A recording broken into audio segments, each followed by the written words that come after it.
Good evening, students. Today I will discuss about the some important organic reactions. तो सभी students इस पे ध्यान दें, इसको अच्छे से तैयार करें.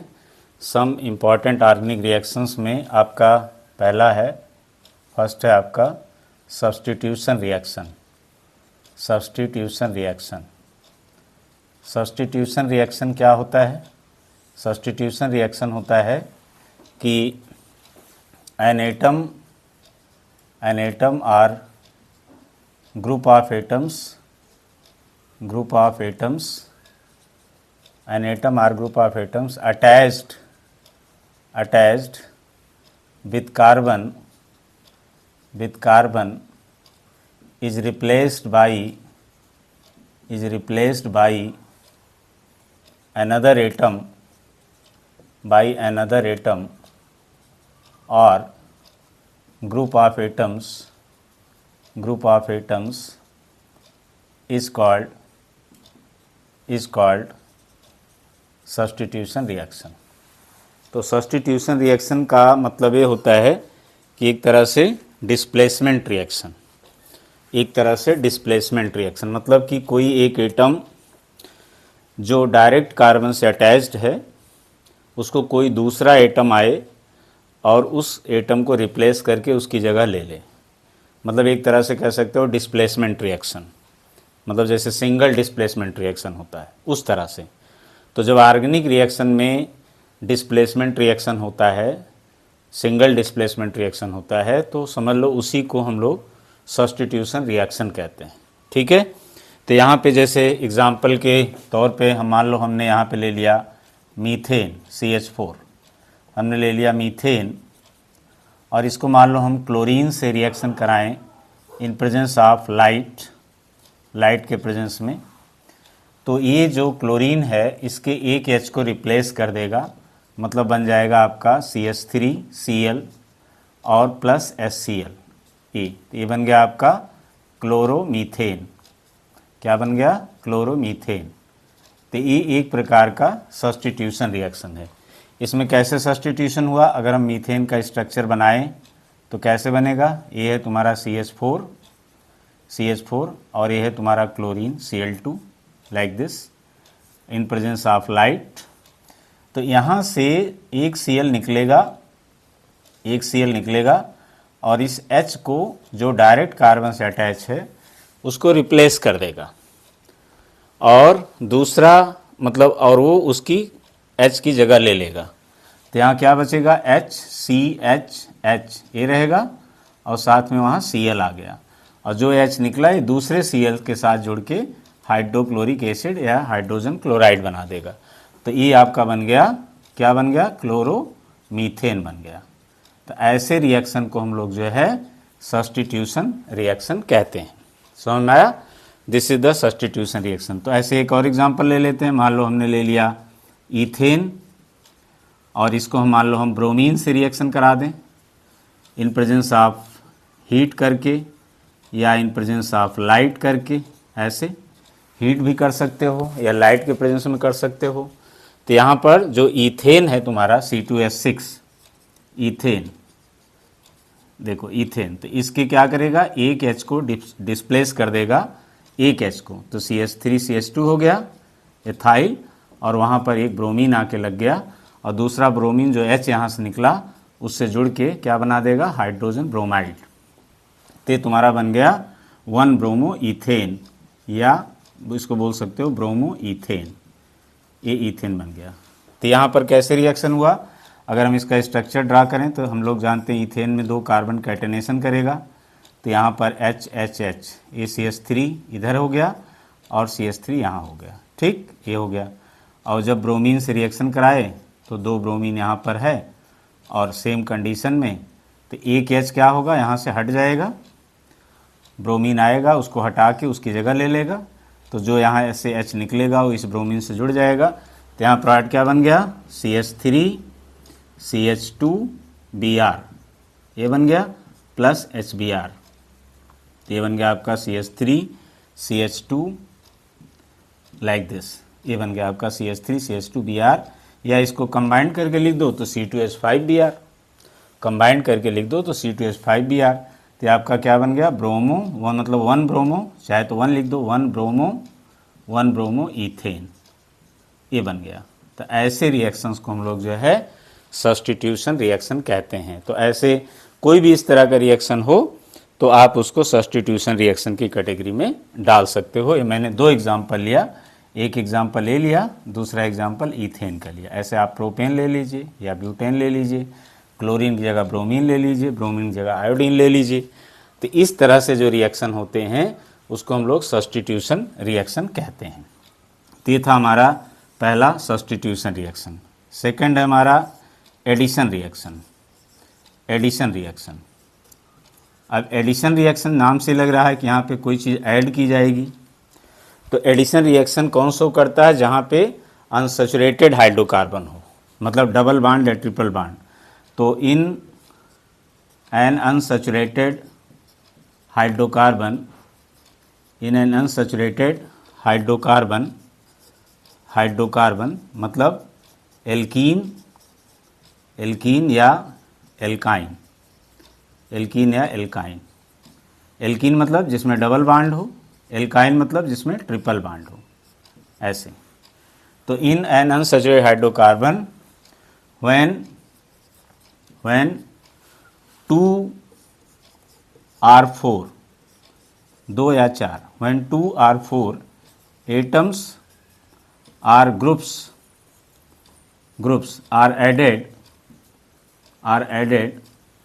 on the C double bond C or C triple bond C in presence of a catalyst, in presence of a catalyst is called addition reaction. ये होता है कैटलिस्ट। क्या होता है, वह केमिकल जो किसी रिएक्शन की स्पीड को बढ़ा दे, वह केमिकल जो किसी रिएक्शन की स्पीड को बढ़ाता है उसको हम लोग जो है कैटलिस्ट कहते हैं। अब जैसे मान लो तुमको हम दे दें CH2 डबल बॉन्ड CH2, मतलब एथीन दे दें, दिस इज एथीन, और इसमें हम ऐड करें hydrogen. In presence of catalyst निकल ले लो या प्लेटिनम ले लो या पैलेडियम ले लो। तो कैटलिस्ट के प्रेजेंस में ये जो डबल बॉन्ड है इसमें से एक बॉन्ड रह जाएगा और एक बॉन्ड टूट जाएगा। तो जो बॉन्ड टूटेगा उसकी वजह से एक H इस कार्बन पे, एक H इस कार्बन पे ऐड हो जाएगा। तो आपको मिल जाएगा यहाँ पे CH3 ये मिल जाएगा। CH3 का मतलब क्या होता है, C2H6। दैट मीन्स तुमको क्या मिलेगा यहाँ पे, ईथेन। तो तुम्हारा जो एथीन था वो किस में कन्वर्ट हो गया, ईथेन में। तो इसको हम लोग क्या बोलते हैं, that is called addition reaction. समझ में आया। और एक एग्जांपल देखते हैं, जैसे मान लो आपने लिया CH3CH डबल बॉन्ड CH2, ये क्या है आपका प्रोपीन, प्रोप 1इन मतलब प्रोपीन। इसमें अगर मान लो हम Cl2 ऐड करें क्लोरीन, तो यहाँ जहाँ डबल बॉन्ड है आपका एक बॉन्ड टूट जाएगा, तो एक क्लोरीन इस पे, एक क्लोरीन इस पे, इन्हीं दोनों कार्बन पे ऐड हो जाएगा। तो क्या बन जाएगा, CH3CHCl CH2Cl ये बन जाएगा। अब इसका IUPAC नेम लिखो, तो पेरेंट चेन बना लो, नंबरिंग करो 1 2 3, तो क्या हो जाएगा 1 2 डाई क्लोरो मतलब 2 क्लोरीन, डाई क्लोरो। अब वर्ड रूट लाओ, 3 कार्बन है तो प्रॉप और सिंगल बॉन्ड है तो एन, तो ये बन गया आपका 1 2 dichloropropane. This is also called the addition reaction. समझ में आया। ऐसे मान लो अगर हम ट्रिपल बॉन्ड वाला ले लें, CH ट्रिपल बॉन्ड CH मतलब एथाइन, एथाइन, तो इसमें आपको 2 बॉन्ड तोड़ना है। अगर 2 बॉन्ड रहता है तो एक तोड़ना है, और एक बॉन्ड तोड़ोगे तो 2 चीज़ें जुड़ेंगी, 2, इसलिए यहाँ 2 लिखे हो। और अगर ट्रिपल बॉन्ड है तो 2 बॉन्ड तोड़ोगे तो वहाँ 4 चीज़ें ऐड होंगी, इसलिए यहाँ लिखा है 4। तो अगर डबल बॉन्ड है तो 2 चीज़ जुड़ेगी, और ट्रिपल बॉन्ड है तो 4 चीज़ जुड़ेगी। मतलब अगर हमें हाइड्रोजन जोड़ना है तो हमको 4 हाइड्रोजन लेना, मतलब 2H2, in presence of catalyst निकल या प्लेटिनम या पैलेडियम, किसी के प्रेजेंस में। तो यहाँ दोनों बांड टूटे, एक बांड टूटा तो एक एच, फिर एक टूटा तो फिर एक एच, फिर एक एच, तो यहाँ कुल कितना एच जुड़ा, 2 और 2 इधर, तो क्या बन गया आपका CH3, मतलब ये भी क्या आ गया, दिस इज कॉल्ड ईथेन। तो ये जो आप रिएक्शन करा रहे हो, हाइड्रोजन का addition, the addition of hydrogen in presence of catalyst, catalyst का काम यहाँ किसका है, निकल का, निकल होगा या प्लैटिनम होगा या पैलेडियम होगा। तो addition of hydrogen in presence of catalyst is called catalytic hydrogenation, इसको बोलते हैं हम लोग कैटालिटिक हाइड्रोजनेशन। तो that is called catalytic hydrogenation, ये होता है। तो यहाँ पर ये जो आपने रिएक्शन किया है ये भी कैटालिटिक हाइड्रोजनेशन का एग्जाम्पल है, और यहाँ पर ये जो रिएक्शन किया है आपने ये भी कैटालिटिक हाइड्रोजनेशन का एग्जाम्पल है। हाइड्रोजनेशन का मतलब हाइड्रोजन ऐड करना, हाइड्रोजनेशन का मतलब होता है हाइड्रोजन ऐड करना। तो हाइड्रोजन कहाँ ऐड होगा, एल्कीन में या एल्काइन में, मतलब एडिशन कौन करता है, जो अनसैचुरेटेड हाइड्रोकार्बन हो, मतलब कि एल्कीन या एल्काइन करता है। तो ये होता है, इसी कॉन्सेप्ट से आपका जो वेजिटेबल आयल होता है, वेजिटेबल आयल क्या होता है आपका, ये अनसैचुरेटेड, इसमें फैटी एसिड होता है। वेजिटेबल आयल में आपका एक, इसको कह सकते हो वेजिटेबल आयल क्या होता है, it is the triester of unsaturated fatty acid होता है, अनसैचुरेटेड फैटी एसिड होता है, मतलब इसमें भी कहीं डबल बॉन्ड या ट्रिपल बॉन्ड होता है। तो जब वेजिटेबल आयल को आप हाइड्रोजन से ट्रीट करोगे कैटलिस्ट प्रेजेंस, निकल के प्रेजेंस में, तो ये घी में कन्वर्ट हो जाता है, या कह दो डालडा में कन्वर्ट हो जाता है। तो घी या डालडा जो होता है, तो वेजिटेबल ऑयल को घी में या डालडा में कन्वर्ट करते हैं, किससे, हाइड्रोजनेशन करके कैटलिस्ट के प्रेजेंस में। तो ये आपका जो घी या डालडा होता है ये क्या होता है, ये होता है ट्राई एस्टर ऑफ सैचुरेटेड, क्योंकि यहाँ डबल बॉन्ड बन गया तो ये आपका डबल बॉन्ड सिंगल हो गया, तो इसको कहते हैं सैचुरेटेड फैटी एसिड। तो ये आपका सैचुरेटेड फैटी एसिड बन जाता है।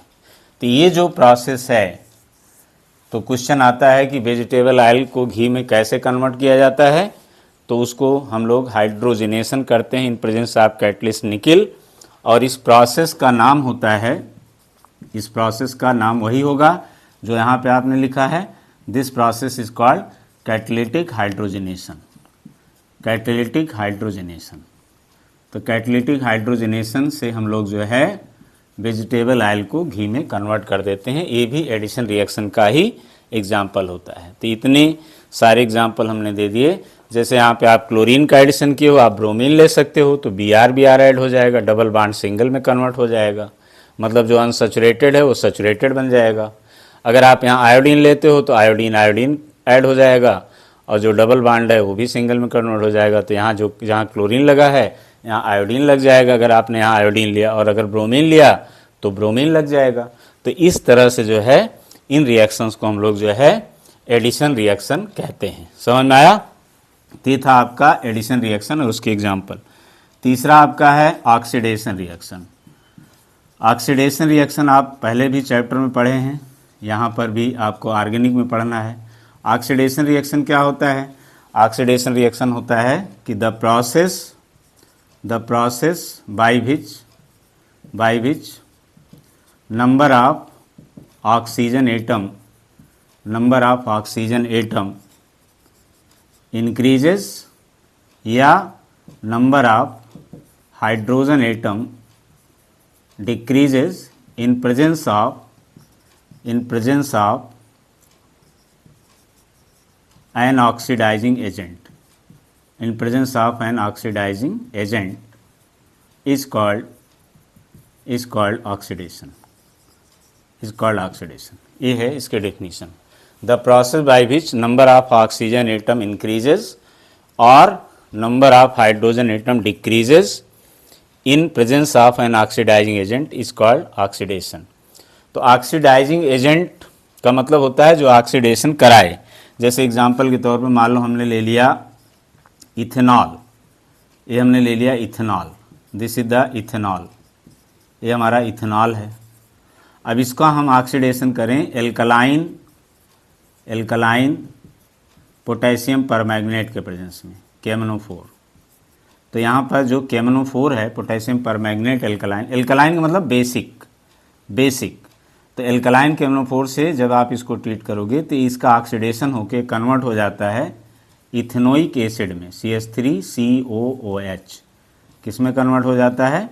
इथेनोइक एसिड में, कार्बोक्सिलिक एसिड में। अब ध्यान से देखो तो यहाँ कुल कितने हाइड्रोजन थे? 3 2 5 1 6 और यहाँ पे कुल कितने हाइड्रोजन है? अब केवल 4। मतलब हाइड्रोजन का नंबर क्या हुआ? कम हो गया। और यहाँ पे कितना ऑक्सीजन है? 1। और यहाँ कितना ऑक्सीजन हो गया? 2।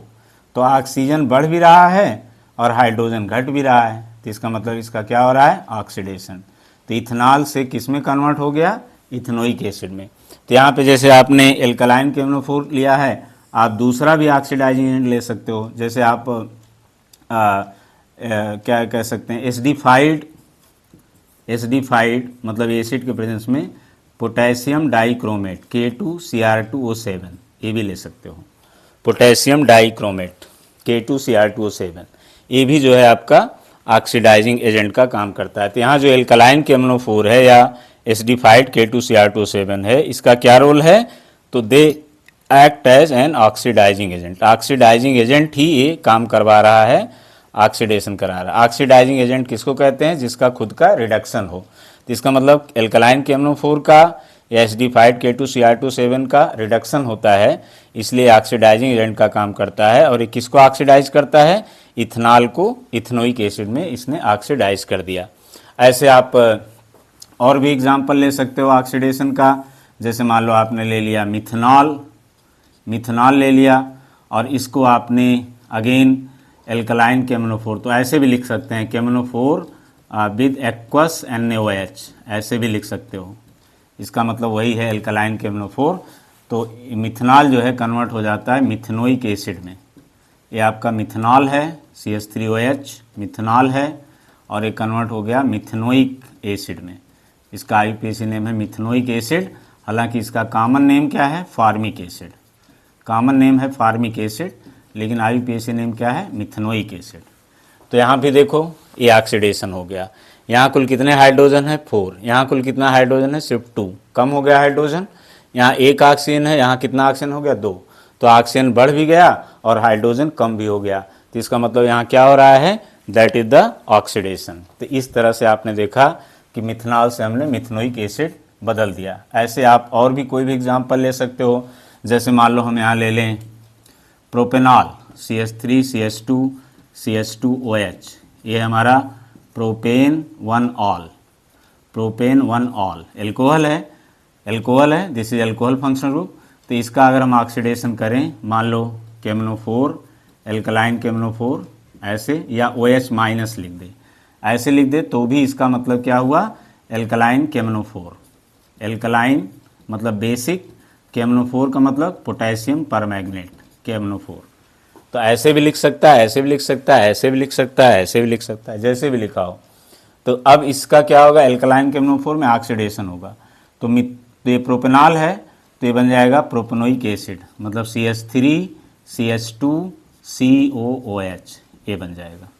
इसका देखो ये पैरेंट चेन बनाओगे तो यहाँ से लेके यहाँ तक पैरेंट चेन बनेगा। नंबरिंग करोगे तो 1 2 3 ऐसे होगा। अब इसका नाम लिखोगे तो प्रोप, 3 कार्बन है प्रोप, सिंगल बॉन्ड है 3, 1 ओइक एसिड। और अगर हम इसको क्लब कर दें, मिला दें, तो क्या बोल सकते हैं? Propanoic acid. ये देखो। तो अब यहाँ देख लो, हाइड्रोजन गिन लो, कितने हाइड्रोजन थे? 3 2 5 2 7 1 8। और यहाँ पे देखो 3 2 5 और 6, हाइड्रोजन कम हो गया। यहाँ ऑक्सीजन कितना था? 1। यहाँ कितना ऑक्सीजन हो गया? 2। तो ऑक्सीजन बढ़ गया। तो इसका मतलब यहाँ क्या हो रहा है? इसका ऑक्सीडेशन हो रहा है। तो ये आपका तीसरा मैंने जो रिएक्शन आपके सिलेबस में है, इंपॉर्टेंट ऑर्गेनिक रिएक्शन, सब्स्टिट्यूशन है, एडिशन है, ऑक्सीडेशन है, और चौथा कंबस्शन है। तो उसमें हम आपसे डिस्कस करते हैं कंबस्शन रिएक्शन पे। ये समझ में आ गया सबको ऑक्सीडेशन प्रोसेस क्या होता है।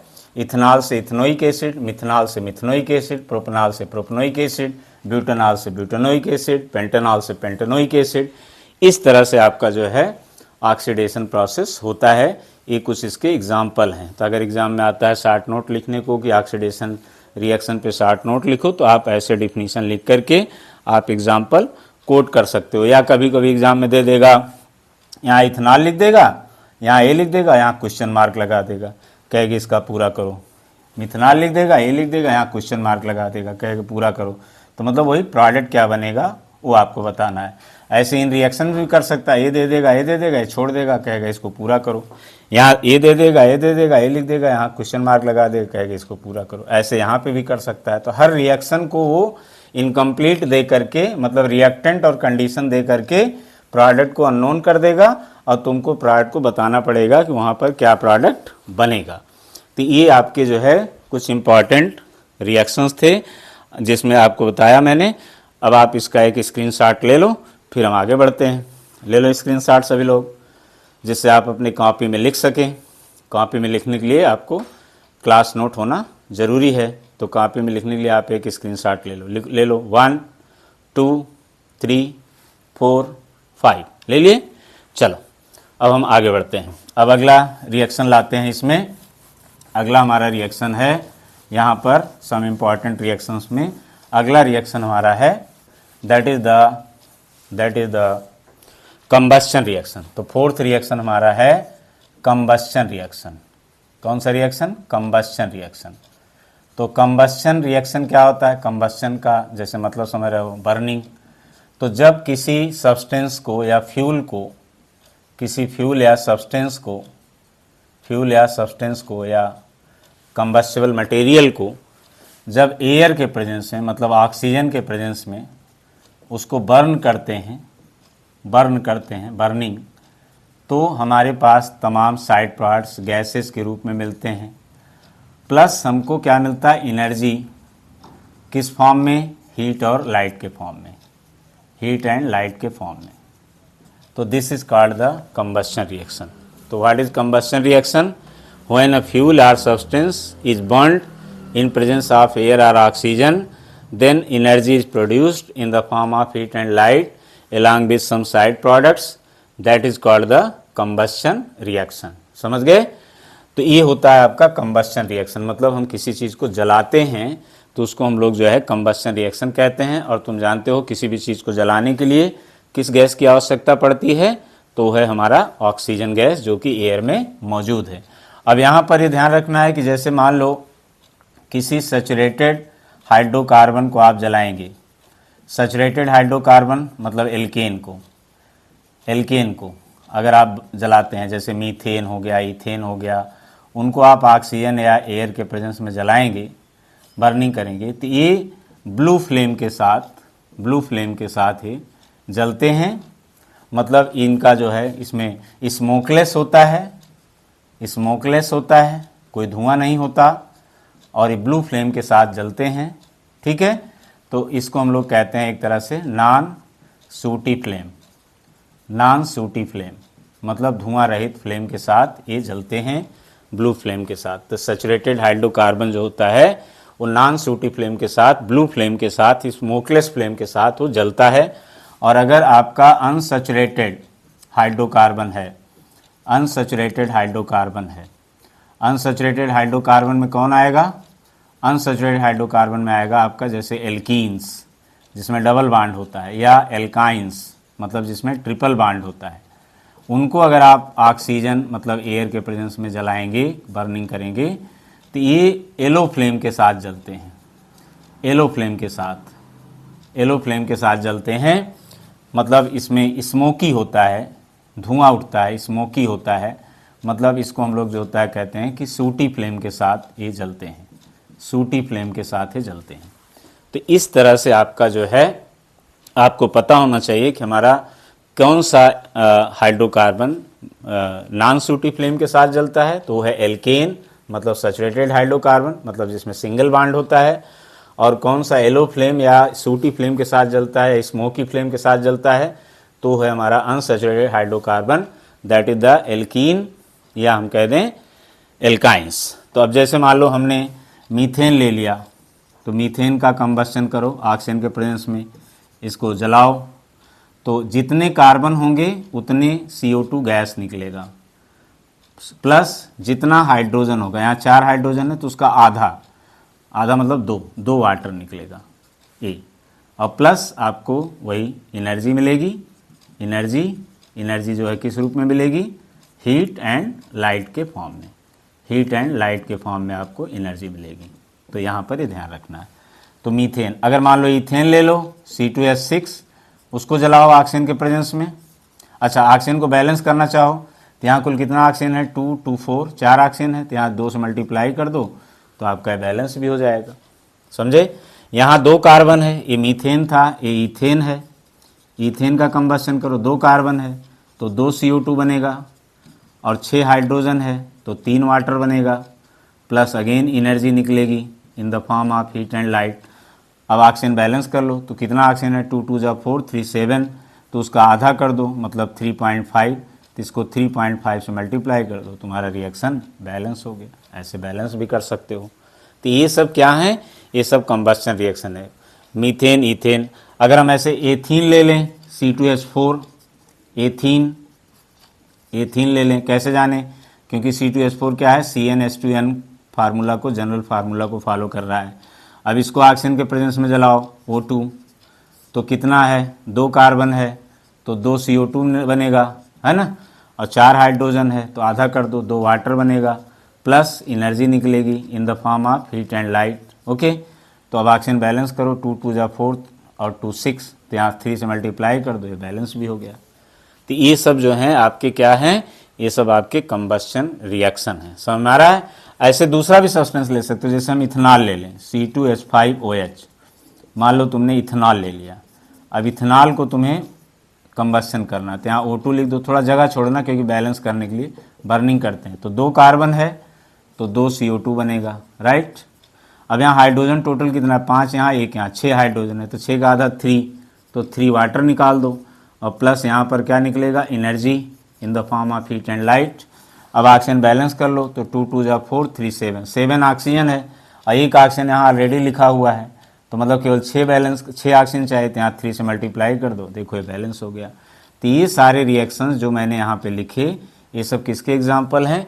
ये सब कंबस्शन रिएक्शन के एग्जाम्पल हैं। ऐसे आप और भी चीज़ों का कंबस्शन कर सकते हो। जैसे आप पढ़ते हो कि कार्बन को अगर हम ऑक्सीजन के प्रेजेंस में जलाते हैं, कंबस्शन करते हैं, तो क्या बनता है? CO2, तो ये भी कंबस्शन है। यहाँ पर भी एनर्जी निकलेगी in the form of heat and light.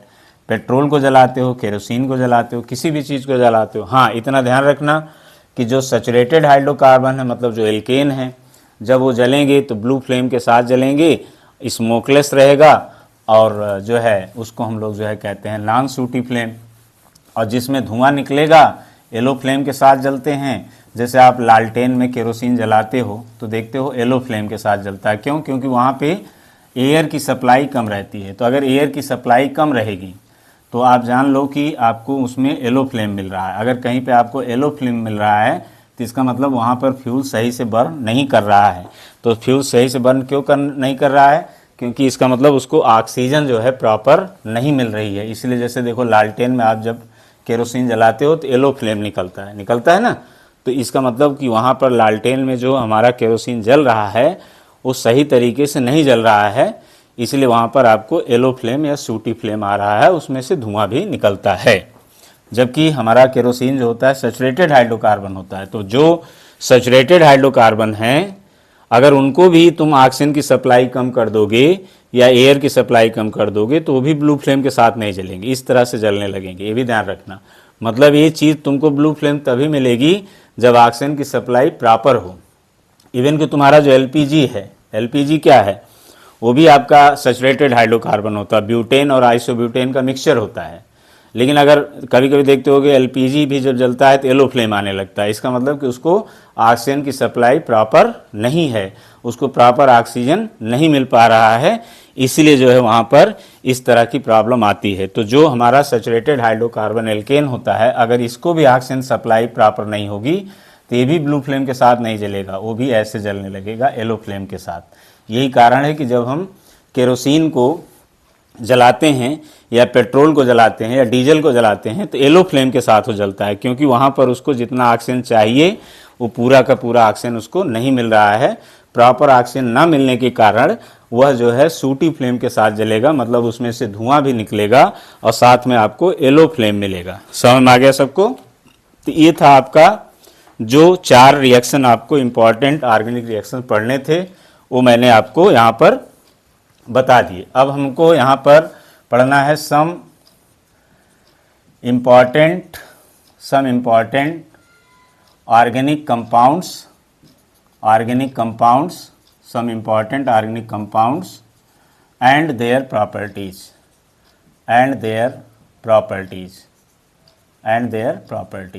ठीक। तो इसमें आपके पास जो है 2 कंपाउंड के बारे में आपको पढ़ना है। पहला है आपका इथेनॉल। क्या है? इथेनॉल, जिसका फार्मूला होता है CH3CH2OH, इथेनॉल, या इन CH3CH2 मिला के लिख दो तो इसको बोलते हैं C2H5OH। ये हो गया आपका इथेनॉल। कॉमन नेम में इसको क्या कहते हैं? Ethyl alcohol. Alcohol functional group का है। कॉमन नेम इसका क्या है? एथाइल, क्योंकि C2H5 को क्या कहते हैं? एथाइल। जैसे CH3 को क्या कहते हैं? मेथाइल, तो ऐसे वहाँ पे C2H5 क्या कहते हैं? एथाइल। तो सोचो यहाँ पे अगर CH3OH होता तो इसका कॉमन नेम हो जाता मेथाइल एल्कोहल, और यहाँ पे एथाइल ग्रुप है इसलिए इसका कॉमन नेम है एथाइल एल्कोहल। तो एथाइल एल्कोहल कॉमन नेम है। IUPAC नेम क्या है? इथेनॉल। तो इसके बारे में पढ़ना है। और दूसरा हमको पढ़ना है इथेनोइक एसिड। इथेनोइक एसिड, इसके बारे में पढ़ना है, मतलब CH3COOH, ये हो गया। इसका कॉमन नेम क्या है? Acetic acid. Acetic acid vinegar में यही पाया जाता है। तो इन 2 कंपाउंड का आपको इनके बारे में आपको पढ़ना है, मतलब इनकी प्रॉपर्टीज़ के बारे में हमें पढ़ना है। ये हमारे सिलेबस में है। तो हम इसमें सबसे पहले लेते हैं किसके बारे में? एथाइल एल्कोहल के बारे में। एथाइल एल्कोहल, या हम जिसको IUPAC में क्या कहते हैं? इथेनॉल। क्या कहते हैं? इथेनॉल। ठीक है, इथेनॉल। समझ में आया? और अगर हम इसका फार्मूला लिखते हैं तो कैसे लिखते हैं? CH3CH2OH, ये है। या हम इसको कैसे लिखते हैं? C2H5OH, ये इथेनॉल है। अगर हम इसको स्ट्रक्चर फॉर्म में लिखें तो कैसे लिखेंगे? CH3CH2OH, ये हो गया। ये हमारा हो गया इसका स्ट्रक्चरल फार्मूला, ऐसे। ये है हमारा इथेनॉल, देख रहे हो? तो ये आपका केमिकल फार्मूला हो गया, ये दोनों, चाहे ऐसे लिखो चाहे ऐसे, और ये हो गया इसका स्ट्रक्चर फार्मूला। और जहाँ जहाँ पर तुम देख रहे हो 2 बॉन्ड है, वहाँ वहाँ 2 इलेक्ट्रॉन रख दो तो क्या बन जाएगा? इसका इलेक्ट्रॉन डॉट स्ट्रक्चर। ये देखो, इसका इलेक्ट्रॉन डॉट स्ट्रक्चर में बना दे रहा हूँ इथेनॉल का। ये देखो, जहाँ जहाँ बॉन्ड है वहाँ वहाँ 2 इलेक्ट्रॉन रख दो और बाकी एटम ऐसे लगा दो। ये देखो, ऑक्सीजन ए, और ऑक्सीजन पर 2 pair of electron lone pair के रूप में ज़रूर लगा देना। तो ये आपका बन गया electron dot structure of ethanol. तो इथेनॉल का कौन सा स्ट्रक्चर है? ये स्ट्रक्चर फार्मूला है, इलेक्ट्रॉन डॉट फार्मूला है, ये केमिकल फार्मूला है। और अगर इनके सारे एटम को क्लब कर दो, मतलब टोटल कार्बन कितना है? 2, C2, कितने हाइड्रोजन है? 3 2 5 1, H6, कितना ऑक्सीजन है? 1, A।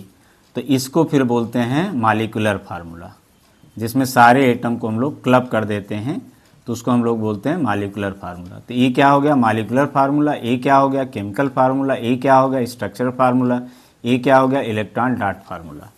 तो इस तरह से आपने पहले देखा कि एथाइल एल्कोहल होता क्या है, कैसे दिखता है। अब हम लोग इसकी प्रॉपर्टीज़ पे चलते हैं।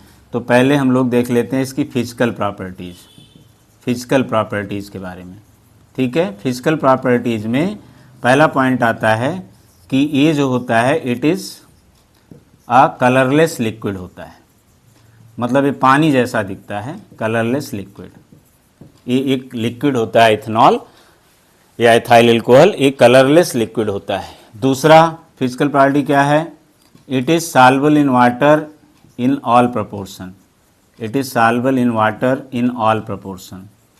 In water in all proportion मतलब ऑल प्रोपोर्शन मतलब उसमें जितना चाहो उतना एल्कोहल मिलाओ वाटर में डिज़ोल्व हो जाएगा। जैसे मिल्क में जितना पानी मिलाओ वो पानी उसमें मिक्स हो जाता है, इसी तरह से आप चाहे जितना एल्कोहल को तुम पानी मिलाओ वो पानी में मिक्स हो जाएगा। तो it is soluble in water in all proportion. समझ में आया। और तीसरा पॉइंट क्या है कि इट हैज़ कैरेक्टरिस्टिक स्मेल, या हम कहते हैं it has wine like smell. Wine like smell, क्योंकि जितने भी वाइन बनते हैं, एल्कोहल बनते हैं, एल्कोहलिक जो आपके ड्रिंक बनते हैं जिसको शराब कहते हैं, तो जितने भी वाइन हैं सब में आपका ये एल्कोहल होता है, एथाइल एल्कोहल सब में पाया जाता है। तो इसलिए जो है इसका एथाइल एल्कोहल को जो स्मेल होता है वो वाइन लाइक स्मेल होता है। तो ये हो गया इसका कुछ फिजिकल प्रॉपर्टीज़। ओके, अब हम लोग देखते हैं इसकी कुछ chemical properties. Chemical properties of alcohol मतलब इथेनॉल। केमिकल प्रॉपर्टीज़, तो केमिकल प्रॉपर्टीज़ में पहला है आपका reaction with sodium metal. Reaction with sodium metal, तो अगर हम इथेनॉल को सोडियम मेटल के साथ रिएक्शन कराएं, रिएक्शन विद सोडियम मेटल, जैसे आपने लिया इथेनॉल C2H5OH और इसको आपने सोडियम मेटल से रिएक्शन कराया, तो ये क्या करता है, हाइड्रोजन को, इस OH के हाइड्रोजन को डिस्प्लेस कर देता है। मतलब मिलता है C2H5ON और प्लस हाइड्रोजन गैस निकलती है। अगर इसको बैलेंस करना है तो आप इसको 2 ले लो, तो आप इसको भी 2 लेना पड़ेगा, इसको भी 2 लेना पड़ेगा, अभी बैलेंस हो गया। तो ये बना C2H5ON, जिसको हम लोग कहते हैं सोडियम एथॉक्साइड बोलते हैं। और यहाँ पर कौन सी गैस निकली, हाइड्रोजन गैस। तो अगर इथेनॉल जो है सोडियम मेटल के साथ रिएक्शन करेगा तो कौन सी गैस रिलीज करेगा, हाइड्रोजन गैस। तो इथेनॉल जब सोडियम से रिएक्शन करता है तो सोडियम एथॉक्साइड बनाता है। ये तुम्हारा इथेनॉल है, इथेनॉल। तो इथेनॉल सोडियम से रिएक्शन करेगा, दिस इज सोडियम मेटल। तो सोडियम मेटल से रिएक्शन करेगा तो तुमको सोडियम एथॉक्साइड देगा और हाइड्रोजन गैस देगा। ऐसे आप चाहें तो सोडियम जगह पोटेशियम भी ले सकते हैं, जैसे हमने ले लिया इथेनॉल और यहाँ पर हमने ले लिया पोटेशियम के, और इसको रिएक्शन कराया तो ये भी हाइड्रोजन को डिस्प्लेस कर देगा और तुमको मिलेगा C2H5OK प्लस हाइड्रोजन गैस यहाँ से रिलीज होगा। तो इसको हम लोग बोलते हैं पोटेशियम एथॉक्साइड। क्या बोलते हैं, पोटेशियम एथॉक्साइड, ये बनेगा। तो ये हमने पहला केमिकल प्रॉपर्टीज़ का लिखा, that is the reaction with sodium metal. समझ में आया। दूसरा इसका रिएक्शन लिखते हैं, दैट इज ऑक्सीडेशन।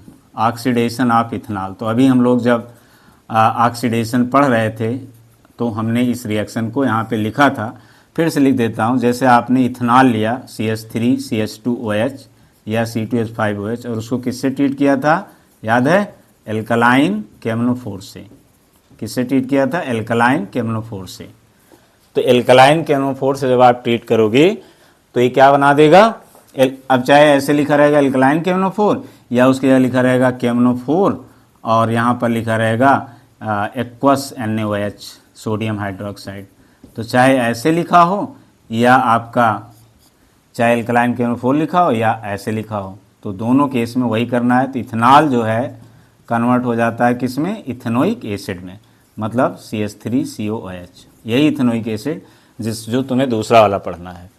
तो इथेनॉल का ऑक्सीडेशन करोगे तो ये मिल जाएगा, इसका ऑक्सीडेशन करोगे तो ये मिल जाएगा। ऑक्सीडेशन करने के लिए हम लोग क्या यूज़ करते हैं, ऑक्सीडाइजिंग एजेंट। तो यहाँ पे एल्कलाइन केमनोफोर का काम क्या है, ये क्या काम कर रहा है, यहाँ पे ऑक्सीडाइजिंग एजेंट का काम कर रहा है। और इससे क्या मिला तुमको, इससे मिला तुमको इथेनोइक एसिड, या हम लोग उसको और कॉमन नेम में क्या बोलते हैं, एसिटिक एसिड। देखो यहाँ लिखा है ना। तो इथेनॉल का ऑक्सीडेशन करोगे तो इथेनोइक एसिड अर्थात एसिटिक एसिड आपको मिलेगा। तो यह है आपका इथेनॉल का दूसरा property, that is the oxidation of ethanol. तो ऑक्सीडेशन ऑफ इथेनॉल करोगे तो आपको मिलेगा इथेनोइक एसिड। चलो इसका भी एक स्क्रीनशॉट ले लो जिससे तुम अपने क्लास नोट में इसको लिख सको अच्छे से। ले लो सभी लोग इसका स्क्रीनशॉट, तो फिर हम आगे बढ़ते हैं। ले लिया, 1 2 3 4 5। ओके, तो चलो यहाँ पर हम लोगों ने क्या क्या पढ़ लिया, 2 प्रॉपर्टीज पढ़ ली, chemical property reaction with sodium metal, और दूसरा पढ़ लिया हमने ऑक्सीडेशन ऑफ इथेनॉल। अब हम लोग चलते हैं इसकी तीसरी प्रॉपर्टी पर इथेनॉल के। तो इथेनॉल की तीसरी प्रॉपर्टी है डिहाइड्रेशन। डिहाइड्रेशन, डिहाइड्रेशन का मतलब उसमें से वाटर का लॉस करना है, डिहाइड्रेट करना है, मतलब रिमूवल ऑफ वाटर। तो तीसरी केमिकल प्रॉपर्टी है that is the dehydration of ethanol. Dehydration of ethanol, ethanol का डिहाइड्रेशन करना है। तो डिहाइड्रेशन का मतलब होता है loss of water, loss of H2O, that is called dehydration. तो डिहाइड्रेशन करने के लिए हमको क्या करना होगा, जैसे हमारे पास इथेनॉल है CH3CH2OH, यहाँ हम लिख दे रहे हैं दिस इज इथेनॉल, ठीक है। अब इसको अगर आप कंसनट्रेटेड H2SO4 के प्रेजेंस में 443 केल्विन पे आप इसको हीट करेंगे। कितने टेम्परेचर पे हीट करना है, 443 केल्विन पे। तो अगर इथेनॉल को कंसनट्रेटेड H2SO4 के साथ 443 केल्विन पर अगर आप इसको हीट करेंगे तो यहाँ से जिस कार्बन पर OH जुड़ा होता है उसको अल्फा कार्बन कहते हैं, मतलब जिस कार्बन पर फंक्शनल ग्रुप जुड़ा होता है उसको अल्फा कार्बन कहते हैं, और उसके एडजेसेंट कार्बन को बीटा कार्बन कहते हैं, ठीक है। तो अल्फा कार्बन से OH निकलेगा और बीटा कार्बन से एक H निकलेगा, बीटा से एक H और अल्फा से OH। तो HOH क्या बन जाएगा, H2O, और यहाँ पे डबल बॉन्ड बन जाएगा। तो यहाँ से एक H निकला तो यहाँ क्या बचा, CH2, और यहाँ से OH निकला तो क्या बचा, CH2। तो आपको मिलेगा CH2 double bond CH2 plus water. तो ये आपको वाटर निकल गया, तो दिस मीन डिहाइड्रेशन हो गया, और ये क्या बन गया आपको, एथीन, एथीन बन गया। तो इथेनॉल का अगर डिहाइड्रेशन करोगे तो एथीन मिलेगा। मतलब इथेनॉल को अगर हम कंसनट्रेटेड H2SO4 के साथ 443 केल्विन पर हीट करते हैं, अगर एग्जाम में टेम्परेचर दिया है तो अच्छी बात है, नहीं दिया है सिर्फ ये लिखा है कि कंसनट्रेटेड H2SO4 के साथ हीट करेंगे तो क्या होगा, तो भी आपको ये लिखना। अगर ये टेम्परेचर मेंशन नहीं है, केवल हीट लिखा हुआ है, तो भी आपको यही लिखना है। लेकिन ये ध्यान रखो कि एथीन जब बनता है जब ये टेम्परेचर होता है 443 केल्विन। तो अगर वो लिखा है तो अच्छी बात है, हीटिंग लिखा है, हीट किया जा रहा है, तो भी आपको यही रिएक्शन लिखना है। तो आपका क्या हो गया, इथेनॉल का डिहाइड्रेशन हो गया, इथेनॉल का डिहाइड्रेशन, क्योंकि इसमें से क्या हो गया, वाटर का लॉस हो गया। समझ में आया। तो ये आपने देखा कि इथेनॉल के कुछ इम्पॉर्टेंट ये केमिकल प्रॉपर्टीज थे जो आपको पढ़ना था। कि तो पहले आपको पता होना चाहिए इथेनॉल का केमिकल फार्मूला, इथेनॉल का मॉलिक्यूलर फार्मूला, इथेनॉल का स्ट्रक्चरल फार्मूला, इथेनॉल का इलेक्ट्रॉन डाट फार्मूला, इथेनॉल का फिजिकल प्रॉपर्टीज, और इथेनॉल की कुछ केमिकल प्रॉपर्टीज। जितने भी अल्कोहल या शराब बनते हैं सब में इथेनॉल होता है अलग अलग परसेंटेज में। जैसे आपका बियर हो गया, रम हो गया, विस्की हो गया, ये सब शराब जो होता है इसी से बनता है, अल्कोहल से। हालांकि ये अल्कोहल जो होता है हमारे लीवर के लिए बहुत हार्मफुल होता है, इसलिए शराब किसी को भी नहीं पीनी चाहिए, क्योंकि शराब से लीवर डैमेज हो जाता है, लीवर ख़राब हो जाता है। और हम लीवर जो होता है हमारी बॉडी का सबसे इम्पॉर्टेंट ऑर्गन होता है, अगर वो डैमेज हो गया, वो ख़राब हो गया, तो ईश्वर बचाए आपको, बहुत मतलब कि बहुत बहुत बहुत खतरा होता है। That is you can say कि लाइफ जो होती है वो एक बहुत ही खतरनाक स्टेज पे चली जाती है अगर किसी का लीवर ख़राब हो गया। तो अल्कोहल पीने से, मतलब शराब पीने से जो होता है वो लीवर हमारा डैमेज होता है, इसलिए हमको इन सारी चीज़ों से हमेशा दूर रहना चाहिए। ओके, तो it is fatal to death. Okay, तो ये था हमारा जो हमको पढ़ना था, क्या, दैट इज़ द इथेनॉल के बारे में। तो इथेनॉल का हमने प्रॉपर्टीज पढ़ लिया। अब आते हैं हम लोग किस पे, इथेनोइक एसिड पे। तो हमारा जो सेकंड है बी, वो है हमारा इथेनोइक एसिड। समझ में आ रहा है सबको। तो ये हमारा ethanoic acid. Okay, ethanoic acid को हम लोग और क्या बोलते हैं, एसेटिक एसिड। कॉमन नेम में क्या बोलते हैं, एसेटिक एसिड। इथेनोइक एसिड को हम लोग कॉमन नेम में एसेटिक एसिड बोलते हैं, जिसका फार्मूला क्या लिखते हैं, CH3COOH। तो ये क्या हो गया, केमिकल फार्मूला। स्ट्रक्चर फार्मूला बनाओ तो CH3C डबल बॉन्ड OOH, ये होगा, ये है इसका स्ट्रक्चरल फार्मूला इथेनोइक एसिड का। अब जहाँ जहाँ बॉन्ड है वहाँ वहाँ इलेक्ट्रॉन रख दो, लेकिन याद रखना ऑक्सीजन पे 2 लोन पेयर भी एक्स्ट्रा रखना पड़ता है। तो यहाँ पे रखो तो क्या बन गया, HC, ये देखो ये इलेक्ट्रॉन डाट स्ट्रक्चर बन गया। कभी कभी एग्जाम में आपको इलेक्ट्रॉन डाट स्ट्रक्चर बनाने को भी आएगा। ऐसे देखो, जहाँ 2 बॉन्ड है वहाँ ऐसे 4 इलेक्ट्रॉन रख दो, और फिर ऑक्सीजन पे 2 पेयर इलेक्ट्रॉन एक्स्ट्रा रख दो, 2 लोन पेयर, ये देखो। तो ये आपका इथेनोइक एसिड का इलेक्ट्रॉन डॉट स्ट्रक्चर बन गया एसिटिक एसिड का। और अगर हम इसको क्लब कर दें तो 2 कार्बन है तो C2, 3 1 4 4 हाइड्रोजन H4 और 2 ऑक्सीजन है तो O2। तो ये हो गया आपका कि क्या कौन सा फार्मूला इसको कहते हैं, मॉलिक्यूलर फार्मूला, जिसमें सबको क्लब करके लिखते हैं। तो इसका हो गया मॉलिक्यूलर फार्मूला, ये हो गया केमिकल फार्मूला, ये हो गया स्ट्रक्चर फार्मूला। स्ट्रक्चर फार्मूला में सारे बॉन्ड्स दिखाए जाते हैं। और ये हो गया इलेक्ट्रॉन डॉट फार्मूला। तो ये है आपका इथेनोइक एसिड का जो यहाँ पर मैंने आपको बताया कि होता क्या है। अब हम लोग देखते हैं इसकी फिजिकल प्रॉपर्टीज़। पहले जैसे यहाँ पे फिजिकल प्रॉपर्टी देखा था वैसे यहाँ पर भी फिजिकल प्रॉपर्टीज देखते हैं। तो इसकी फिजिकल प्रॉपर्टीज़ जो फर्स्ट 2 पॉइंट है वो तो सेम है, मतलब ये भी जो होता है इट इज़ कलरलेस लिक्विड होता है, कलरलेस लिक्विड है, ये भी आपका कलरलेस लिक्विड होता है, पहला पॉइंट। दूसरा पॉइंट कि it is soluble in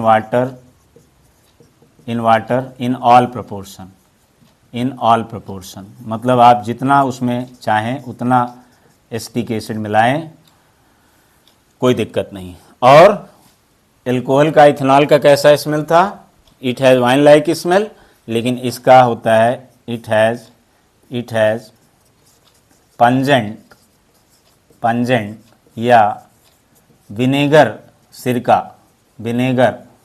like smell, इसका पंजेंट या विनेगर जैसा स्मेल होता है। समझ में आया? तो इसका विनेगर जैसा स्मेल होता है। तो ये है हमारा जो है इथेनॉल का फिजिकल प्रॉपर्टीज़। अब हम चलते हैं इथेनॉल का केमिकल प्रॉपर्टीज़। तो इसका स्क्रीनशॉट आप ले ही लिए होंगे। आगे बढ़ते हैं। तो अब हम लोग देखते हैं इसकी केमिकल प्रॉपर्टीज़ पर, ठीक है। तो केमिकल प्रॉपर्टीज़ में चलते हैं किसके, एसिटिक एसिड के या इथेनोइक एसिड के। तो इसकी केमिकल प्रॉपर्टीज़ कई सारे हैं, उनको सबको हमें पढ़ना है। जैसे चूँकि एसिड है तो एसिड की जो प्रॉपर्टीज़ है वो सारा शो करेगा। जैसे इथेनॉल जो होता है लिटमस पेपर पर कोई काम नहीं करता। इथेनॉल को चाहे ब्लू लिटमस पेपर पे डालो या रेड लिटमस पेपर पे डालो, वो कोई चेंज नहीं करता। इथेनॉल ना तो ब्लू को रेड में करेगा और ना रेड को ब्लू में करेगा, ना ब्लू को रेड में करेगा। लेकिन ये चूँकि एसिड है तो इसकी जो केमिकल प्रॉपर्टीज़ में हम लोग जाएंगे, केमिकल प्रॉपर्टीज़ में, तो इसकी केमिकल प्रॉपर्टीज़ में अगर हम लोग जाते हैं तो क्या होगा, पहला पॉइंट कि it turns blue litmus to red, blue litmus को रेड में कन्वर्ट कर देता है। क्यों? क्योंकि ये एक एसिड है, तो एसिड का काम होता है तो ब्लू को रेड में कन्वर्ट कर देता है। सेकंड केमिकल प्रॉपर्टी क्या होगी कि सेकंड केमिकल प्रॉपर्टी होगी रिएक्शन विद मेटल्स। जैसे सोडियम मेटल ले लेते हैं या पोटेशियम मेटल, तो सोडियम मेटल ले लेते हैं। जैसे सोडियम मेटल रिएक्शन करेगा वैसे पोटेशियम करेगा। तो मेटल क्या होता है, तुमने पढ़ा भी है कि जब मेटल किसी एसिड से रिएक्शन करते हैं तो कौन सी गैस रिलीज़ करते हैं, हाइड्रोजन गैस। तो ये हाइड्रोजन गैस रिलीज़ करेगा। तो जैसे हमने लिया यहाँ पे इथेनोइक एसिड COH और इसको हमने सोडियम मेटल से रिएक्शन कराया, तो ये सोडियम मेटल हाइड्रोजन को डिस्प्लेस कर देगा। इस हाइड्रोजन को, इसको बैलेंस करने के लिए 2 ले लेते हैं, तो यहाँ पर बन जाएगा CH3COONA plus hydrogen gas release होगी।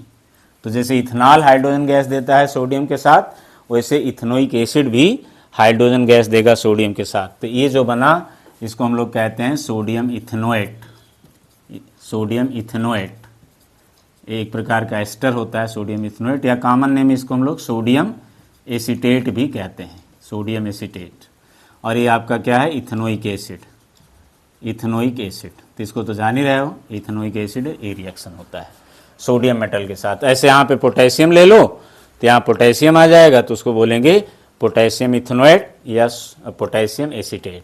समझ में आया? तो ये दूसरा रिएक्शन था। तीसरा, चूँकि ये एसिड है तो reaction with base, reaction with alkali के साथ कह लो या बेस के साथ ये रिएक्शन करेगा। क्योंकि हम लोग जानते हैं जब एसिड बेस के साथ रिएक्शन करता है तो न्यूट्रलाइजेशन रिएक्शन होता है और उससे क्या मिलता है, साल्ट एंड वाटर। तो यहाँ पर जैसे मान लो हमारे पास क्या है, हमारे पास है CH3COOH ये है, और इसको हमने बेस ले लिया मान लो NaOH, तो ये साल्ट बनाएगा क्योंकि ये एसिड है, इथेनोइक एसिड। ये सोडियम हाइड्रोक्साइड क्या है, बेस है, तो इसका H निकलेगा एसिड का, बेस का OH निकलेगा, तो वाटर बन जाएगा और सोडियम इसकी जगह ले लेगा। तो वही फिर से बन गया CH3CONA, जो ऊपर आपने लिखा है सोडियम एसीटेट या सोडियम इथेनोएट, लेकिन यहाँ पर क्या बनेगा, वाटर, और ये सोडियम एसीटेट क्या होता है, साल्ट बनता है। तो ये रिएक्शन होगा। अब जैसे आपने यहाँ NaOH लिया है, आप चाहें तो KOH ले लें, वहाँ पर भी वही सेम रिएक्शन हो जाएगा। तो ये हो गया आपका रिएक्शन विद एल्कली। फिर है आपका reaction with carbonates and hydrogen carbonates,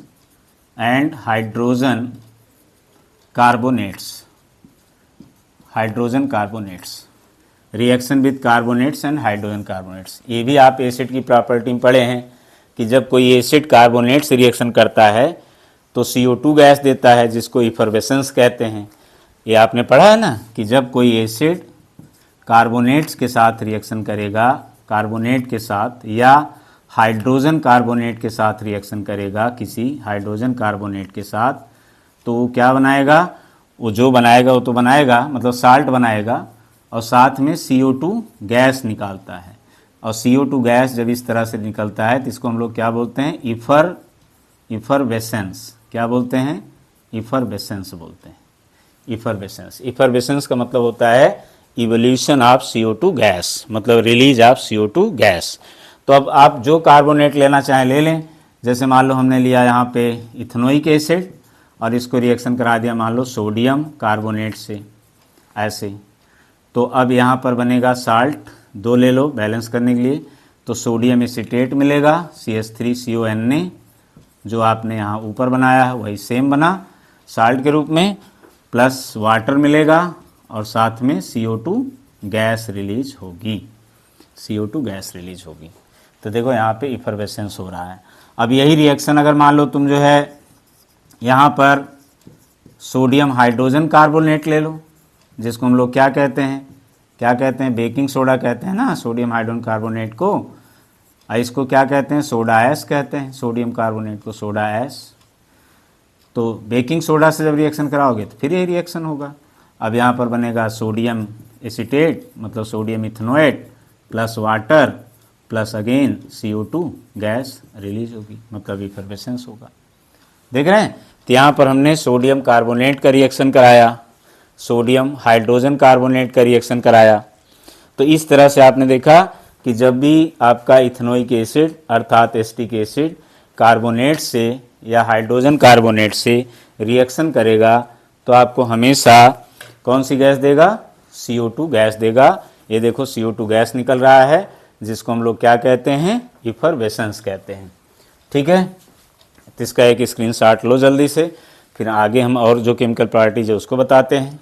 ले लो स्क्रीनशॉट 1 2 3 4 5। ओके, चलो और देखते हैं इसके और केमिकल प्रॉपर्टीज में। तो जैसे मान लो यहाँ पे हमारे पास कौन कौन है बोलो। कार्बोनेट में हमने सोडियम का लिया, चलो कैल्शियम का ले लेते हैं, जिसको मार्बल कहते हैं। अब मान लो हमने लिया यहाँ पे CH3COH, राइट, इथेनोइक एसिड, और यहाँ पे हम ले लें कैल्शियम कार्बोनेट, जिसको तुम क्या कहते हो, लाइम स्टोन कहते हो इसी को, या इसी को हम लोग क्या कहते हैं, मार्बल भी कहते हैं, मार्बल। तो जब इसके साथ रिएक्शन करेगा तो क्या देगा, इथेनोइक एसिड मतलब एसिटिक एसिड क्या देगा, calcium acetate CH3COO whole twice Ca, क्योंकि कैल्शियम वैलेंसी 2 होती है और एसिटिक एसिड वैलेंसी 1 होती है, इसलिए आपको एसीटेट 2 करना पड़ेगा, प्लस वाटर बनेगा और प्लस यहाँ पर भी कौन सी गैस निकलेगी, CO2 गैस। ये देखो, तो अगर एसिटिक एसिड जैसे सिरका जो है, मान लीजिए किसी का मार्बल का फर्श है, उस पर कोई एसिड गिर जाए, जैसे सिट्रिक एसिड मतलब नींबू का रस गिर जाए, सिट्रिक एसिड याद रखो ऑर्गेनिक एसिड है, मिनरल एसिड नहीं है।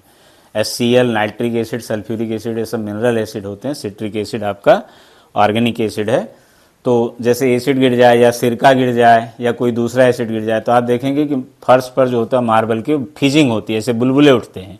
तो दरअसल वो वही है इफरवेसेंस, क्योंकि उसमें CO2 गैस बनता है, क्योंकि मार्बल आपका क्या होता है, कैल्शियम कार्बोनेट। अब हम कैल्शियम कार्बोनेट की जगह मान लो कैल्शियम हाइड्रोजन कार्बोनेट ले लें। मान लो यहाँ पे हम ले लें कैल्शियम हाइड्रोजन कार्बोनेट ए, और इसको रिएक्शन कराएं तो सेम रिएक्शन होगा, यही सेम प्रोडक्ट बनेगा। जो ऊपर बना है ना यही सेम बनेगा, यही सेम प्रोडक्ट यहाँ पर भी बनेगा। तो चाहे कैल्शियम कार्बोनेट हो या आपका कैल्शियम हाइड्रोजन कार्बोनेट हो, दोनों में प्रोडक्ट एक ही बनेगा। दोनों में मेन गैस कौन से निकलेगी, CO2 गैस। तो आपने देखा कि जब आपका मेटल से रिएक्शन करता है इथेनोइक एसिड तो हाइड्रोजन गैस देता है, लेकिन जब वो कार्बोनेट या हाइड्रोजन कार्बोनेट से रिएक्शन करता है तो कौन सी गैस देता है, CO2 गैस देता है। तो ये आपका था फोर्थ केमिकल प्रॉपर्टीज। और उसके बाद फिफ्थ है आपका एस्टरीफिकेशन। एस्टरीफिकेशन ये आपका बहुत इंपॉर्टेंट है, एस्टरीफिकेशन रिएक्शन। एस्टरीफिकेशन रिएक्शन क्या होता है कि जब आपका कोई भी कार्बोक्सिलिक एसिड, तुम्हारा जो एसिटिक एसिड है वो क्या है, कार्बोक्सिलिक एसिड है ना, जिसमें COH मिलता है, उसको हम कौन सा एसिड कहते हैं, कार्बोक्सिलिक कहते हैं ना, क्योंकि COH कौन सा फंक्शनल ग्रुप है, कार्बोक्सिलिक फंक्शनल ग्रुप है ना। तो जब हम किसी कार्बोक्सिलिक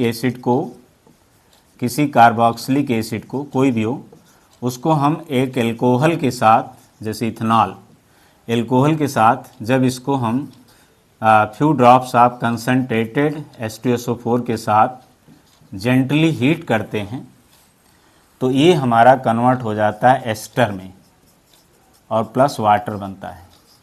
और जो एस्टर होता है इसका बहुत ही प्लीजेंट, फ्रूटी या कह दें प्लीजेंट स्मेल होता है। और इसी एस्टर को हम लोग तमाम चीज़ों में यूज़ करते हैं, जैसे परफ्यूम बनाने में, या जो आइसक्रीम वगैरह खाते हो उसमें अलग अलग जो फ्लेवर होते हैं, या तमाम जो स्वीट्स होते हैं उसमें जो अलग अलग फ्लेवर होते हैं, उन सबको अलग अलग फ्लेवर देने के लिए, तमाम जो ड्रिंक्स आते हैं, एप्पल ड्रिंक आता है, या क्या कहते हैं आपका और भी तमाम सारे ड्रिंक मिलते हैं, लीची का ड्रिंक आता है, अनार का ड्रिंक आता है, तो उसमें कुछ एस्टर डाल दिया जाता है, उसी का स्मेल उसमें मौजूद रहता है।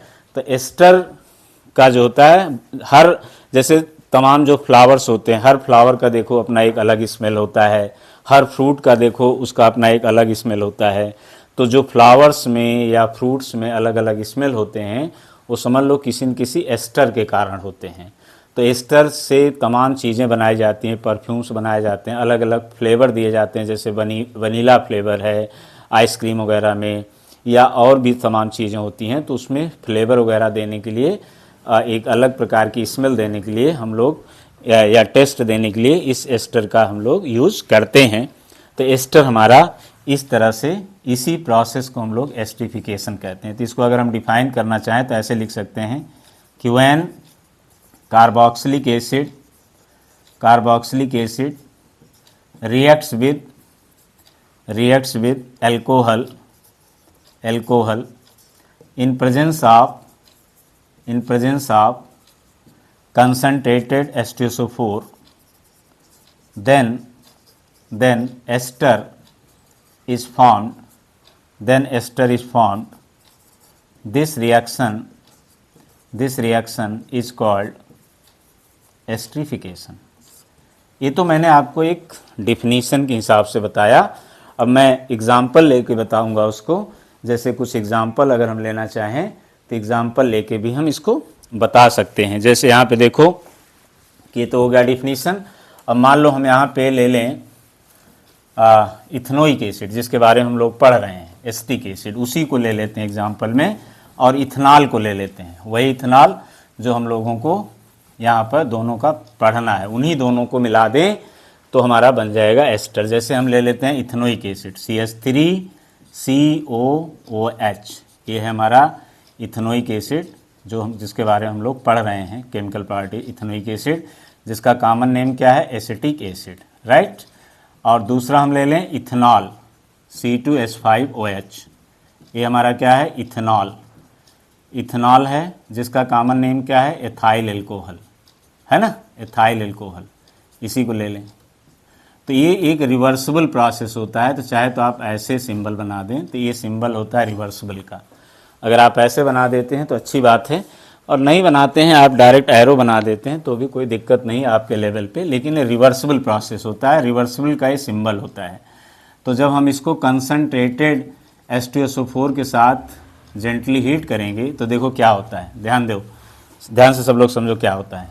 ये जो हमारा एसिटिक एसिड है इसका OH और जो इथेनॉल है इसका H, ये निकल जाएगा H2O बन के, जो यहाँ पे तुमने लिखा है H2O, ये वाला ये H2O बन के निकलेगा, राइट। तो क्या बनेगा, अब जो बचा है वो लिखो। तो क्या बचा है, CH3 C double bond O, ये है। अब ये तो चला गया, अब इधर क्या बचा, O, जिधर से H निकला उधर से जोड़ना है, इधर से नहीं जोड़ना है। जिधर से H निकला है उधर से जोड़ना है, और जिधर से OH निकला उधर जोड़ना है। तो मतलब यहाँ जुड़ेगा, इसका O जुड़ेगा, तब क्या लिखोगे, O और O से क्या लगा है, C2H5, ये बनेगा प्लस वाटर, ये है तुम्हारा ester, this is the ester. इसका IUPAC नेम क्या होगा, तुम जानते हो एस्टर क्या होता है, एस्टर एक फंक्शनल ग्रुप होता है, ये तुम्हें पता है। तो इसका नाम क्या हो जाएगा, इसका नाम, पहले एस्टर का नाम कैसे बोलते हैं, पहले एल्काइल का नाम बोलेंगे, एथाइल, ये बोलेंगे। अब 2 कार्बन है तो एथ, सिंगल बॉन्ड है तेन, एस्टर को IUPAC में क्या कहते हैं, OH, तो इसका नाम क्या हो गया, एथाइल इथेनोएट। यही है आपका एस्टिफिकेशन। तो अगर आपको एग्जाम में पूछता है व्हाट इज एस्टिफिकेशन, तो पहले आप ऐसे लिख के डिफिनीशन लिख दो और फिर ये एग्जाम्पल कोट कर दो। या आपसे इनकम्प्लीट रिएक्शन पूछता है कि इथेनोइक एसिड है, इथेनॉल को इससे हीट किया गया, तो बताओ क्या बनेगा। इस इथेनोइक एसिड को इथेनॉल के साथ कंसनट्रेटेड H2SO4 प्रेजेंस में हीट किया जाएगा, तो बताओ क्या बनेगा। और ये भी हिंट दे देगा जो बनेगा उसका बहुत ही प्लीजेंट स्मेल होता है, तो अब बताओ क्या बनेगा। तो मतलब वो प्लीजेंट स्मेल, फ्रूटी स्मेल अगर है तो एस्टर बन रहा है।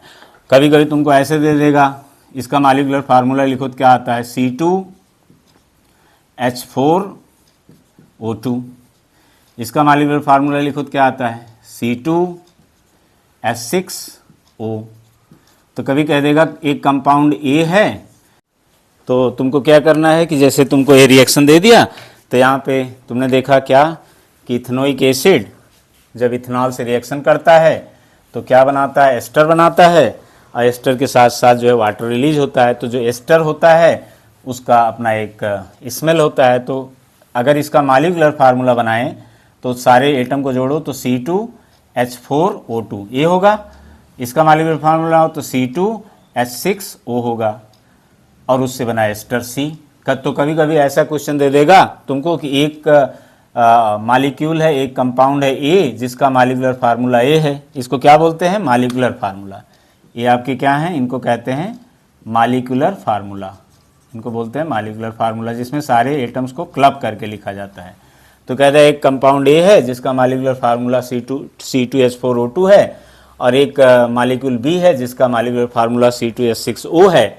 जब इन दोनों को कंसनट्रेटेड H2SO4 प्रेजेंस में हीट किया गया तो एक कंपाउंड C बना, और उस C का अपना एक प्लीजेंट स्मेल होता है या फ्रूटी स्मेल होता है, और इसका यूज जो होता है हिंट दे रहा है, प्लीजेंट स्मेल होता है या फ्रूटी स्मेल होता है, और इसका यूज जो होता है परफ्यूम बनाने में किया जाता है, या तमाम जो ईडेबल मटेरियल होते हैं जैसे आइसक्रीम वगैरह हुआ, तो उसमें फ्लेवर देने के लिए एक अलग टेस्ट देने के लिए वनीला टेस्ट हो गया, बटर स्कॉच टेस्ट हो गया, या आइसक्रीम में आप स्ट्रॉबेरी लेते हैं, मैंगो लेते हैं, बनाना आइसक्रीम है, मैंगो आइसक्रीम है, स्ट्रॉबेरी आइसक्रीम है, और तमाम तरह के आइसक्रीम जो होते हैं, तो उनमें जो फ्लेवर डाला जाता है वो समझ लो कोई न कोई उसमें एस्टर पड़ा हुआ होता है, तो उसी एस्टर का है। तो बोल देगा कि एक कंपाउंड A है जिसका मॉलिक्यूलर फार्मूला C2H4O2 है, दूसरा कंपाउंड B है जिसका मॉलिक्यूलर फार्मूला C2H6 है।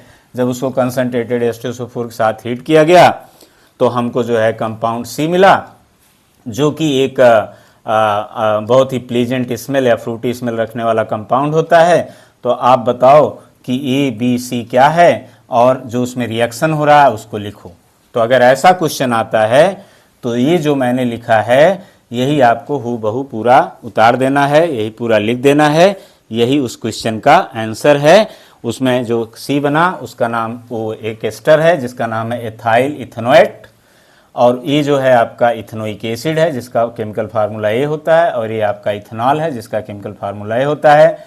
IUPAC नेम जरूर लिखो, इथेनोइक एसिड, इथेनॉल और एथाइल इथेनोएट। कॉमन नेम लिखो या ना लिखो लेकिन IUPAC नेम जरूर लिखो। तो तुम बता दो कंपाउंड ए, रिएक्शन पहले लिख दो, फिर बता दो कंपाउंड ए हमारा इथेनोइक एसिड है, कंपाउंड बी हमारा इथेनॉल है, और कंपाउंड सी हमारा एथाइल इथेनोएट नाम का एस्टर है। यही ऐसे क्वेश्चंस का आंसर होता है। तो आई होप आप समझ गए होंगे, समझ में आ गया। और अब इसी एस्टर का अगला एक रिएक्शन होता है, समझ में आ गया सबको। चलो अगला एक रिएक्शन होता है इसका सैपोनिफिकेशन। सैपोनिफिकेशन कभी कभी आता है short note, right short note on saponification. ऐसे तो हम लोग कह देते हैं कि सैपोनिफिकेशन होता है the reaction by which a soap is prepared is called saponification। लेकिन इसको बहुत अच्छा डिफिनीशन नहीं माना जाता। ऐसे तो आपको कुछ न कुछ नंबर वो दे देगा लेकिन पूरा नंबर देने में वो हिच करेगा। तो सैपोनिफिकेशन नाम से तो लग रहा है कि जिससे सोप बनता हो, तो ठीक है, लेकिन इसका एक्चुअल डिफिनीशन ये होता है, एक्चुअल डिफिनीशन जो आपको लिखना चाहिए, the alkaline hydrolysis. Alkaline hydrolysis का मतलब होता है किसी चीज़ को एक्वस NaOH से या QH से ट्रीट करना। The alkaline hydrolysis of fat और oil by which soap and glycerol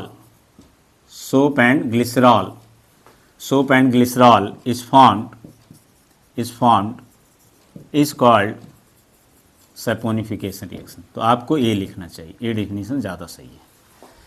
the alkaline hydrolysis of fat और oil by which soap and glycerol are formed is called saponification reaction।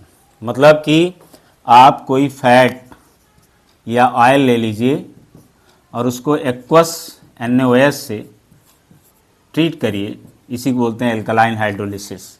Aqueous NaOH से treat करने को बोला जाता है alkaline hydrolysis. तो आपको सोप मिलेगा और ग्लिसरॉल मिलेगा, ग्लिसरॉल। तो इसी रिएक्शन को हम लोग सैपोनिफिकेशन रिएक्शन कहते हैं। क्या कहते हैं? Saponification reaction. तो this is called saponification reaction. तो सैपोनिफिकेशन रिएक्शन दरअसल हाइड्रोलिसिस ऑफ एस्टर को कहते हैं। आप चाहे तो ऐसे भी लिख सकते हैं, एक और तरीके से लिख सकते हैं। इसका आप लोग स्क्रीनशॉट ले लीजिए तो मैं आगे बताता हूँ। ले लो स्क्रीनशॉट, 1 2 3 4 5 6 ले लिए। चलो देखो, इसी सैपोनिफिकेशन को आगे कंटिन्यूएशन में बताता हूँ कि क्या होता है। यहाँ पर देखो, अगर हम यहाँ पे जैसे सैपोनिफिकेशन को हम ऐसे भी कह सकते हैं, the alkaline hydrolysis of an ester is called saponification. तो ये भी सही है, ये भी आपका डिफिनीशन सही है, ये भी है। मतलब किसी एस्टर को अगर आप एक्वस NaOH से ट्रीट करते हैं तो आपको साल्ट मिलेगा, सोडियम साल्ट मिलेगा, सोडियम साल्ट ऑफ एस्टर मिलेगा, और प्लस साइड प्रोडक्ट में हो सकता है आपको एल्कोहल मिलेगा, एल्कोहल साइड प्रोडक्ट में एल्कोहल। ग्लिसरॉल भी तो एल्कोहल ही है, और sodium salt of ester soap होता है। तो वही बात है। तो जैसे मान लो यही एस्टर ले लें, ये जो एस्टर तुमने लिखा यही ले लेते हैं, तो CH3COOC2H5 ये तुम्हारा एस्टर हो गया, दैट इज एथाइल इथेनोएट। ये आपका एक एस्टर है, एक एस्टर, ऐसे बहुत सारे एस्टर बन सकते हैं। वो तो आप जैसा कार्बोक्सिलिक और एल्कोहल लोगे उसी के अकॉर्डिंग वहाँ बनेगा वाटर लास्ट हो करके। तो जरूरी नहीं कि इथेनोइक एसिड लो, आप कोई भी कार्बोक्सिलिक एसिड ले लो या कोई भी एल्कोहल ले लो, सब में यही कहानी होगी। तो अब मैंने इसको ट्रीट किया NaOH एक्वस से, इसको ट्रीट किया तो क्या प्रोडक्ट बना। अब देखो यहाँ पे प्रोडक्ट कैसे बनता है, यहाँ पे प्रोडक्ट ऐसे बनेगा कि ये जो तुम्हारा यहाँ पर ये बॉन्ड है, ये वाला CO बॉन्ड, ये टूटता है ऐसे, ऐसे टूटेगा, ठीक है, ऐसे टूटेगा। तो इसमें जो ये वाला पोर्शन है CH3CO, इसको ले लो CH3CO, इसमें आके ONA जुड़ जाएगा, ONA ये जुड़ जाएगा, और प्लस यहाँ क्या बचा C2H5O, तो C2H5O, और यहाँ क्या बचा H, तो ये बन जाएगा। तो ये बन गया आपका sodium ethanoate, sodium ethanoate, ethanoate ये बना जो कि साल्ट है एस्टर का, और ये बन गया आपका इथेनॉल, इथेनॉल। तो इसको भी हम सैपोनिफिकेशन में कोट कर सकते हैं। तो ये भी सैपोनिफिकेशन है, फैट या ऑयल से का एल्कलाइन हाइड्रोलिसिस करके सोप बनाना, वो भी सैपोनिफिकेशन है। या हम किसी एस्टर को एल्कलाइन हाइड्रोलिसिस करें, मतलब एक्वस NaOH से ट्रीट करें, तो उससे हमें उसका सोडियम साल्ट मिले एस्टर का, और एल्कोहल मिले, जैसे यहाँ इथेनॉल मिला। अब यहाँ एथाइल था तो इथेनॉल मिला, मिथाइल होता तो मिथेनॉल मिलता, प्रोपाइल होता तो प्रोपनॉल मिलता। जैसा लोगे एस्टर वैसा बनेगा, लेकिन यही रिएक्शन होता है। तो इस रिएक्शन को भी हम लोग सैपोनिफिकेशन कह सकते हैं। तो सैपोनिफिकेशन की ये भी एक डिफिनीशन है, ये भी एक डिफिनीशन है, ये भी एक डिफिनीशन है, और ये रिएक्शन हो गया, ये भी रिएक्शन हो गया। तो आगे जब हम लोग सोप डिटर्जेंट पढ़ेंगे तो वहाँ पे हम लोग जब सोप का फॉर्मेशन पढ़ेंगे तो यही सैपोनिफिकेशन रिएक्शन फिर से आएगा, तो वहाँ पर हम आपको इसको डिटेल में पढ़ाएंगे, डिटेल में बताएंगे। तो ये था आपका total 6 chemical properties ethanoic acid का आपको पढ़ना था, तो हम लोगों ने पढ़ लिया इसमें से। अब इस चैप्टर में केवल छोटा सा एक पार्ट रह गया है, soap and detergent, last topic है, और थोड़ा सा एक आइसोमर के बारे में पढ़ना, आइसोमेरिज्म के बारे में पढ़ना है कि ब्यूटेन के 2 आइसोमर होते हैं, नॉर्मल ब्यूटेन और आइसोब्यूटेन। पेंटेन के 3 आइसोमर होते हैं, नॉर्मल पेंटेन, आइसोपेंटेन और नियोपेंटेन। तो पेंटेन के 3 आइसोमर होते हैं, नॉर्मल पेंटेन, आइसोपेंटेन, नियोपेंटेन। और ब्यूटेन के 2 आइसोमर होते हैं, नॉर्मल ब्यूटेन और आइसोब्यूटेन। तो थोड़ा आइसोमर के बारे में आपको बताना है, और बस सोप एंड डिटर्जेंट, ये चैप्टर आपका समाप्त हो गया। बाकी सारी चीज़ें आपको पढ़ाई गई थी, ये चीज़ें मैंने आपको पढ़ा दी। तो बस इसमें आपको थोड़ा सा आइसोमर के बारे में बता देंगे और सोप एंड डिटर्जेंट पढ़ा देंगे, तो आपका ये चैप्टर और आपका पूरा सिलेबस कंप्लीट हो जाएगा। समझ में आया सबको? तो आप इस वीडियो को आप लोग देखिए, इसमें जो मैंने स्क्रीनशॉट कहा था इसका भी स्क्रीनशॉट आप ले लीजिएगा। तो जो भी आप स्क्रीनशॉट लेते हैं उन सबको आपको कॉपी में लिख लेना है, क्लास नोट बना लेना है, उसको पढ़ना है, और इस वीडियो को 1 बार 2 बार 5 बार तब तक देखिए जब तक कि आपको पूरा कॉन्सेप्ट समझ में ना आ जाए। और अगर उसके बाद भी आपको कोई डाउट होता है, कोई चीज़ होती है, तो आप ज़रूर पूछें मुझसे, मैं उसको आपको एक्सप्लेन कर दूंगा, चाहे यहाँ एक्सप्लेन कर दूंगा या क्लास में एक्सप्लेन कर दूंगा। लेकिन आपको सारा ये वीडियो पूरा कंप्लीट शुरू से अंत तक देखना है और एक एक टॉपिक को ध्यान से समझना है। इसमें जितना आपके सिलेबस में था मैंने सब बता दिया, केवल अब 2 पॉइंट बचा हुआ है। एक थोड़ा सा आइसोमर के बारे में पढ़ना है, वो मान लो आपका 15 मिनट का टॉपिक है, और सोप और डिटर्जेंट वो भी मान लो आपका आधा घंटे का टॉपिक है। तो एक पीरियड अगर हम ले लेंगे तो आपका पूरा एक कंप्लीट हो जाएगा। बस अब केवल 2 टॉपिक बचा है, सोप एंड डिटर्जेंट प्लस थोड़ा सा आइसोमर, तो वो आपका वो अगले पार्ट में कंप्लीट हो जाएगा। तो इस वीडियो को आप लोग कई बार देखिए जब तक कि आपको कॉन्सेप्ट पूरा क्लियर ना हो जाए, और जो आपने स्क्रीनशॉट लिया है उसका आपको अपनी नोटबुक में लिखना है, कॉपी में लिखना है, और उसको फिर मुझसे चेक करा लेना है। ओके, ठीक है, चलो okay students, thank you, good night.